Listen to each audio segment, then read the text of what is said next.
So I know I yap a lot about customs and Star Wars, and I feel like recently I've existed in this strange vacuum of only covering LEGO Star Wars sets and customs this past month or so. Well, this is going to be yet another one of those videos, but these types of videos are really important to me because even though I've been doing this new format for less than a year, I think it's pretty important to have an entire video covering my thoughts on what I think are the best Star Wars sets in the current year.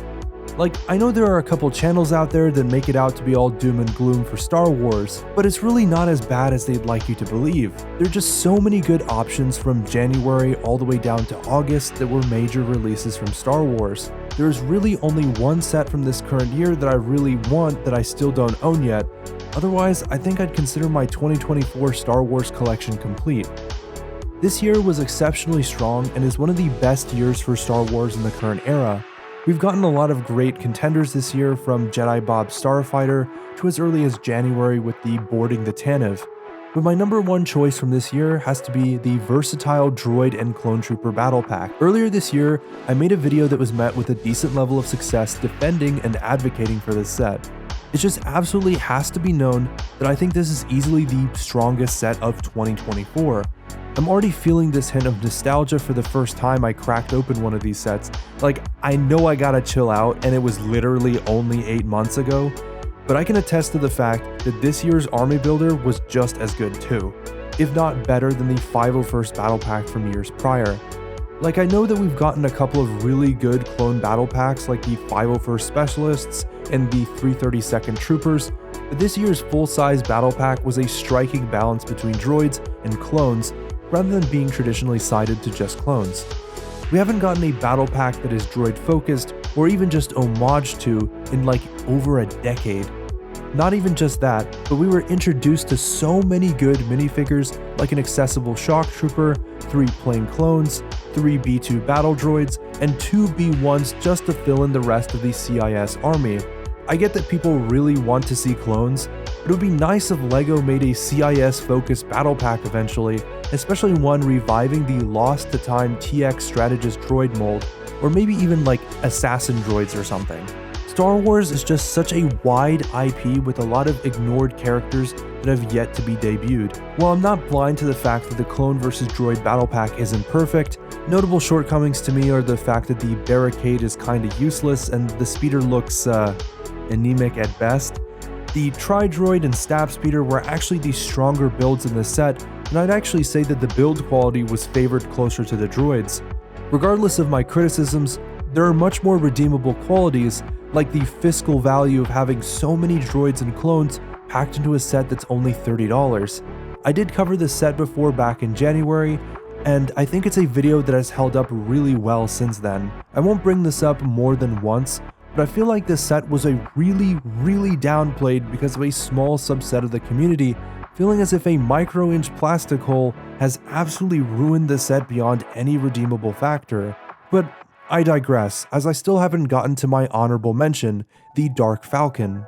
A couple weeks ago, I released a very comedic video about this set, which, funny enough, did just as well as my video covering the battle pack.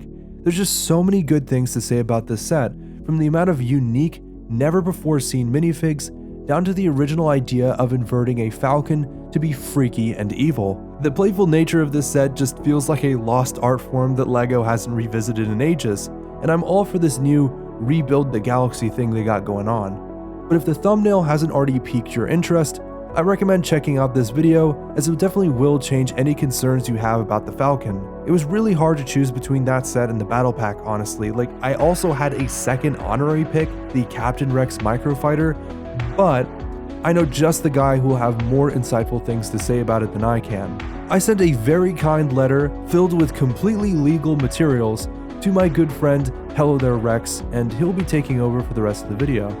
Alan told me if I didn't come on here and do this, he was gonna mail me an improvised explosive. Not like that's something he hasn't tried before, but without further ado, my favorite set from 2024 for Star Wars has to be the Imperial Star Destroyer that just came out.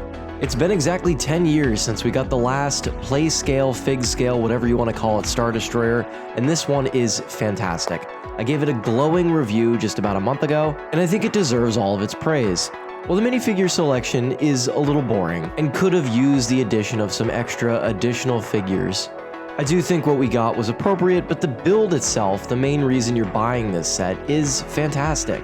I think it's totally well proportioned. The interior has plenty of nice details and plenty of places to put extra figs. And it's a fantastic looking display piece for those of us who don't have the room for the massive 2019 Ultimate Collector's Series ISD. The set also happened to come with one of the coolest 25th anniversary figures we've seen from the wave, with Cal Kestis. This minifigure might be my favorite of the bunch from that wave. His details are really nice and they capture the likeness of the character very well, although the absence of BD1 and a poncho is missed here. If I had to pick a couple of runners-up for this year, I'd have to say one of them would be Jedi Bob Starfighter.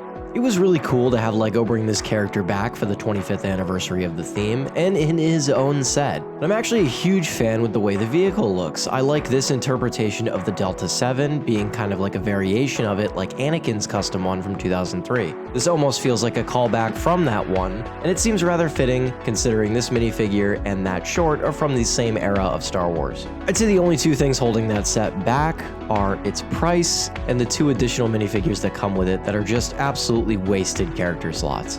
Like I mentioned in my review, I feel like it would have been way more fitting if we had gotten that L3GO Astromech figure in this set. My second runner-up would have to be the Captain Rex Y-Wing Microfighter.